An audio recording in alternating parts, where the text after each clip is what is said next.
Prime number. Prime number कशाला म्हणायचं याचं एक्झाम्पल घेऊ आपण 2. आता 2 हा जो प्राइम नंबर आपल्याला दिसतोय तर या प्राइम नंबरचे फॅक्टर्स आहेत 1 अँड इटसेल्फ. ज्या नंबरचा फॅक्टर 1 अँड इटसेल्फ असतो, इटसेल्फ म्हणजे कोण, तो स्वतः 2 आणि कॉमन फॅक्टर असतो त्यांचा प्राइम नंबरचा 1. मग ज्या नंबरचे फक्त ओनली 2 फॅक्टर्स असतात 1 अँड इटसेल्फ त्याला म्हणायचं प्राइम नंबर. जसं 2 प्राइम नंबर आहे. आता 3 चे फॅक्टर शोधूया. फॅक्टर म्हणजे काय, 3 ला कोणकोणत्या नंबरने कम्प्लिटली डिवाइड होतंय.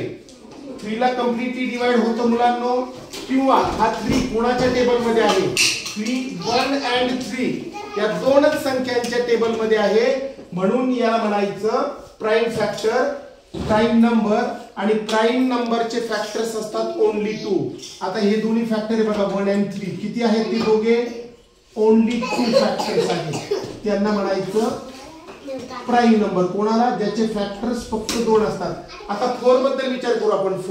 4 ला कम्प्लिटली डिवाइड होतंय 1 2 अँड 4. याचे फॅक्टर्स किती मिळाले आपल्याला, 3 फॅक्टर्स.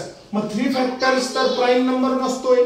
4 प्राइम नंबर असणार का, नाही, कारण त्याचे फॅक्टर्स किती मिळाले आपल्याला 3. मग ज्याचे फॅक्टर्स मोर दॅन 2 असतात, 2 पेक्षा जास्त, तो प्राइम नंबर नसतो, तो असतो कंपोजिट नंबर. मग प्राइम नंबर समजला असेल आपल्याला, ज्याचे फॅक्टर्स फक्त 1 अँड इटसेल्फ 2च असतात त्याला म्हणायचं प्राइम नंबर. ओके.